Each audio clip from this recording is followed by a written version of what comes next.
नमस्कार, मैं हूं संतोष कुमार और आप देख रहे हैं इंडिया न्यूज के डिजिटल प्लेटफॉर्म का बिहार झारखंड। और इस वक्त हम झारखंड के एक बड़ी खबर की चर्चा कर रहे हैं। सबसे पहले इस खबर में ये है कि खबर ईडी से है। जैसे ही झारखंड में ईडी का नाम आता है, एक तरीके से सबकी रोंगटें खड़ी हो जाती है, क्योंकि ईडी ने जिस तरीके से जांच शुरू की है वो इस राज्य की करप्ट व्यवस्था और उसको लेकर कई ऐसे सवाल खड़े कर दिए हैं, जिससे कि राज्य के ऊपर भी सवाल खड़ा हो रहा है। राज्य में 3.5 करोड़ जनता के ऊपर भी सवाल खड़ा हो रहा है कि आखिर किस तरीके की मानसिकता के साथ वो लोग यहाँ रहते हैं कि एनफोर्समेंट डायरेक्टरेट का नाम सुनते ही पूरे राजनीतिक हलकों में या फिर ब्यूरोक्रेसी के हलकों में एक भूचाल सा आ जाता है। अब जो खबर हम आपसे चर्चा कर रहे हैं, ये खबर है ईडी ने फिर से चिट्ठी लिखी है और 10 मामलों पर राज्य ने क्या कार्रवाई की है ये बताने के लिए कहा है। दरअसल राज्य में एनफोर्समेंट डायरेक्टरेट कई ऐसे मामलों की जांच कर रहा है और उस जांच में राज्य सरकार को चिट्ठी लिखकर उस वक्त वक्त पे ये कहा है कि इस पर ये एक्शन लेने की जरूरत है। अब उस पर राज्य सरकार ने क्या एक्शन लिया है या नहीं लिया है, इसको लेकर ये प्रगति रिपोर्ट मांगी थी। तो अब इसमें एनफोर्समेंट डायरेक्टरेट ने जो चिट्ठी लिखी है उसमें 10 जो मामले हैं वो मामले कौन कौन से हैं, ये मामलों के बारे में अगर आप चर्चा करेंगे तो इसमें ऐसा लगेगा आपको कि दरअसल कि ये मामले काफी बड़े हैं। अब जैसे राज्य में पूजा सिंघल वो माइनिंग सेक्रेटरी थी, इंडस्ट्रियल सेक्रेटरी थी, मतलब राज्य की को मजबूत करने के लिए जो बैकबोन होना चाहिए था उस बैकबोन की सेक्रेटरी थी, उनको ईडी ने गिरफ्तार कर लिया। उनके प्रेमाइसेस से लगभग 20 करोड़ रुपए के आसपास बरामद हुए। अब सोचिए इतनी बड़ी रकम, इसका मतलब करप्शन था। अब अगर करप्शन था तो एनफोर्समेंट डायरेक्टरेट घुसा, तो पहला मामला वो हो गया। पूजा सिंघल से जुड़ी हुई दूसरा मामला एक है जिसमें से कि 82 करोड़ रुपए की उनकी जमीन। अब 82 करोड़ रुपए तो ये सरकारी वैल्यू है, मार्केट वैल्यू और सरकारी वैल्यू में फर्क होता है। तो इस मामले में राज्य सरकार को पर कार्रवाई करने के लिए कहा गया था कि क्या राज्य सरकार ने उसको सीज किया है, सीज करके उसको उस पर आगे की कार्रवाई क्या की है। तो ये था। एक अभियंता भी पकड़ा गया था। आप सबको याद होगा ये अभियंता साहब पानी जो पीते थे ना वो भी विदेश से मंगा के पीते थे। इनके पास जो शर्ट थे वो इतने शर्ट पकड़े गए थे, मतलब मैं गिनती भूल गया हूं। मतलब एक कमरे में उन्होंने एक बार जो शर्ट पहनी उसको दोबारा नहीं पहना और कोई भी इनकी शर्ट 40,000 और 50,000 से नीचे की नहीं थी। मतलब अगर शर्ट की ही कीमत नए के रूप में लगा दें तो कितने करोड़ रुपए के शर्ट थे। तो उन्होंने एक बार के बाद दोबारा नहीं पहना उन्होंने। तो ये अभियंता साहब वीरेंद्र राम थे और उनके सहयोगियों को जो अरेस्ट किया गया था, ये रूरल डेवलपमेंट में भी चीफ इंजीनियर थे। तो वो हुआ। अब रांची में एक और मामला हुआ था। सेना की जमीन, इंडियन आर्मी जिस पर देश को सुरक्षित रखने की जिम्मेदारी होती है, उनकी ढेर सारी जगहों पे जमीनें होती हैं। उन जमीनों पे कई दफा क्या होता है, जरूरत के हिसाब से वो काम करते हैं, नहीं तो खाली रहती है। आमतौर पर हम और आप ये समझते हैं कि ये हमारी रक्षा कर रहे हैं तो इनकी जो प्रॉपर्टी है उनकी रक्षा करना हमारी जिम्मेदारी है। लेकिन झारखंड में यहाँ खेल कुछ और हो रहा था। खेल ये हो रहा था कि फर्जी कागज बना लिए गए। जगह खाली थी तो कागज फर्जी बना लिए। अब फर्जी कागज बना के उसको खरीद फरोख्त कर रहे थे। सरकारी अधिकारी मिले हुए थे, सीईओ, कर्मचारी, ये सारे मिले जुले थे। तो इन लोगों ने खरीद फरोख्त कर रहे थे और इसमें 36 फर्जी दस्तावेज एनफोर्समेंट डायरेक्टरेट ने जब्त किए हैं। अब सोचिए 36 फर्जी दस्तावेज, मतलब 36 लोग तो वो थे जिन्होंने खरीदी और फिर बेची गई जो बेचने वाला था। उसके बाद फिर सरकारी अधिकारी, तो इन सब की भूमिका। और फिर बीच में जो फोन करके अधिकारियों को बताता है कि इसका रजिस्ट्री हो जाना चाहिए, इसका रजिस्ट्री देख लो, वो सारे कॉल रिकॉर्ड्स भी चेक होने चाहिए थे ताकि उन अधिकारियों तक उनके तक पहुंचा जा सके जिनके बल पर सरकारी कर्मचारियों ने रजिस्ट्री की होगी। तो ये सारे उस पर राज्य सरकार को चिट्ठी देनी थी। उस पर क्या कुछ हुआ।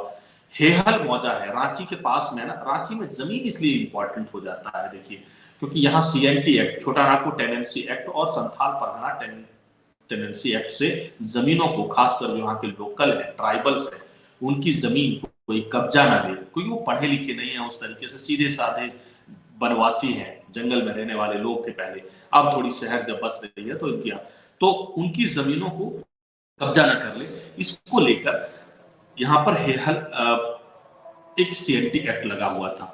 अब मामला यह है कि यहाँ जो सीएनटी एक्ट की जमीन थी उसको भी यहाँ खरीद फरोख्त हो रहा है। इसीलिए आप दिल्ली एनसीआर में 10,000 रुपए स्क्वायर फीट में फ्लैट नहीं मिलता है, बहुत मुश्किल होता है। डीएलएफ की बहुत अच्छी अच्छी जो फ्लैट्स हैं, बहुत लग्जरी, वो 10,000 रुपए स्क्वायर फीट, लेकिन रांची में आपको जगह जगह पर 10,000 रुपए स्क्वायर फीट में फ्लैट मिलता हुआ दिखेगा। वजह यही है कि यहाँ जमीनें कम हैं और जो जनरल जमीन है उस पर डिमांड बहुत ज्यादा होती है।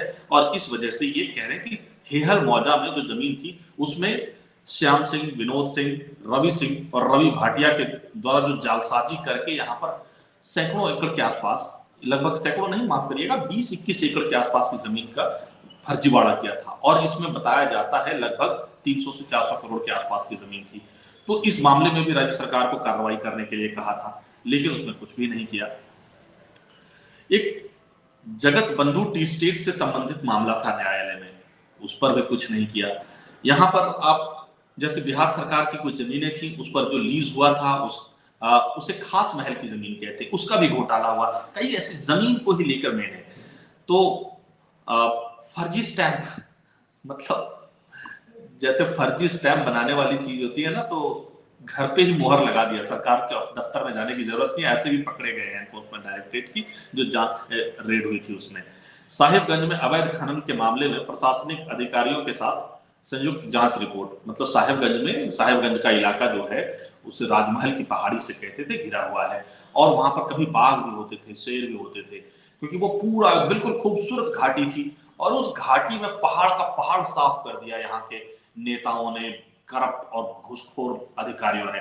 तो वो उस पर क्या हुआ है, क्योंकि उसमें मुख्यमंत्री के प्रभारी जो है, मुख्यमंत्री के विधायक प्रतिनिधि हैं, वो फंस चुके हैं, वो जेल में है पिछले 8-9 महीने से ज्यादा वक्त हो गया, वो भी जेल में है। उस मामले में आखिर आगे और क्या हुआ, क्योंकि कुछ जिसको ईडी गिरफ्तार कर सकती थी गिरफ्तार किया, लेकिन जो राज्य के जुड़ा हुआ मामला था जिस पर राज्य सरकार को चिट्ठी लिखी थी, उस पर आगे क्या हुआ, उस पर आगे अभी तक कुछ भी नहीं हुआ है।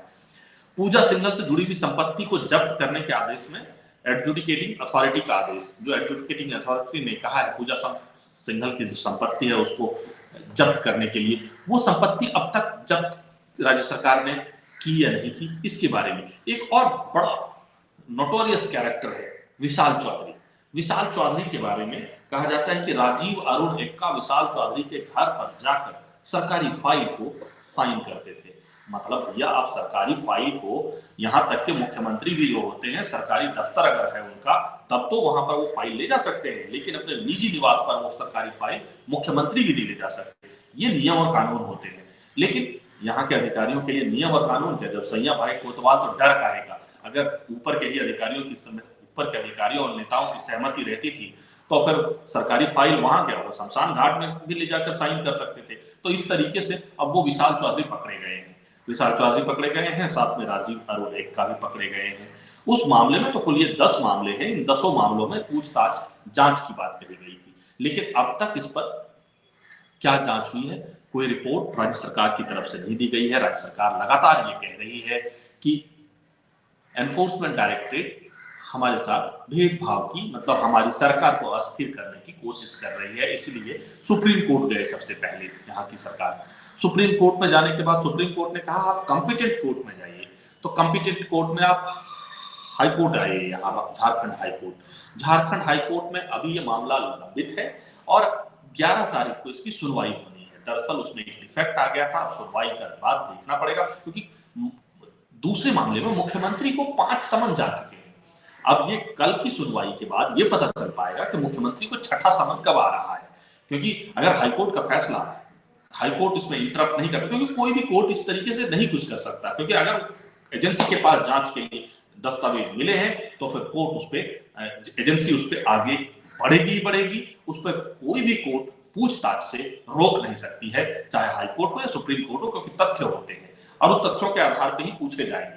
तो अब देखना पड़ेगा कि आगे क्या होता है, क्या हाईकोर्ट मुख्यमंत्री को रिलीफ देता है, रिलीफ कितना रिलीफ देता है, क्या पूछताछ के मामले में जो पूछताछ होनी है उस पूछताछ से आगे अगर गिरफ्तारी की बात आती है तो गिरफ्तारी से रोक, इस तरह की जो मांग कर रहे हैं वो अब देखना पड़ेगा कि 11 तारीख को जो सुनवाई हो रही है उस सुनवाई में क्या कुछ रिलीफ मिलता है। लेकिन कुल मिलाकर एनफोर्समेंट डायरेक्टरेट की चिट्ठी राज्य में हड़कंप पैदा कर दिया है, राज्य में ब्यूरोक्रेसी में यह हड़कंप पैदा कर दिया है कि आखिर किस तरीके से एनफोर्समेंट डायरेक्टरेट काम कर रहा है, और जितने भी दागदार लोग हैं, उनकी सांसें अटकी पड़ी है।